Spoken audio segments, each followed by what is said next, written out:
Humihingi ng tulong ang isang nanay para sa kanyang anak sa Lanao del Norte na walang mga butas ang tenga. Para bigyan ng mukha ang balita, Mobile Journal, Yeda Pascual. May mga disadvantage daw ang panganganak kung may edad na ang ina.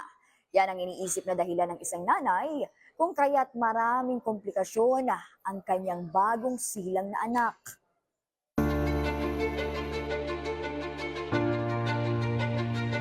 Walang butas ang parehong tenga, pero may dalawang butas ang alangala at may butas pa sa puso. Yan ang kondisyon ng isang buwang gulang na anak ni Nanay Herveline Almedras ng Lanao del Norte. Yun ang sabi ng doktor na ano daw, marami na kasi yung anak ko, yun. Manipis na daw yung ano ko po, mattress.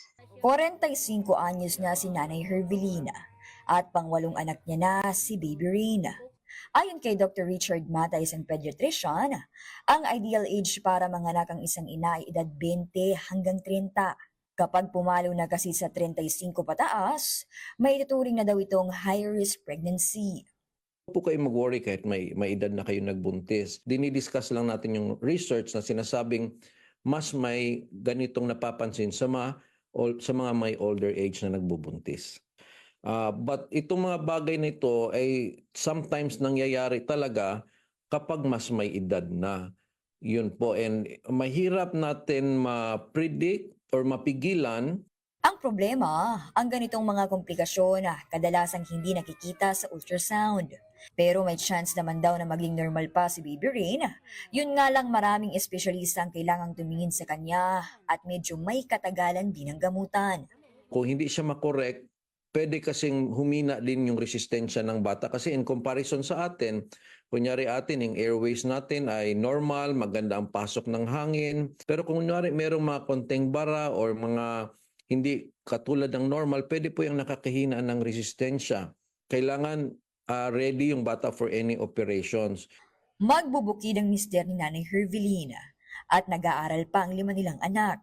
Ngayon pa lang, nag-aagam-agam na silang baka hindi kayanin ng gamutan ni Baby Rain.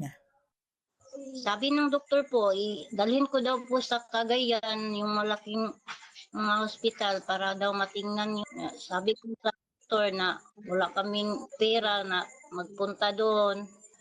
Humingi sana ako ng tulong sa inyo na sana tulungan nyo ang baby ko na mayroong mga karamdaman. Ako po sa Mobile Journal Yeda Pascual na nagpapaalala na ang bawat may karamdaman ay kailangan din ng kalinga.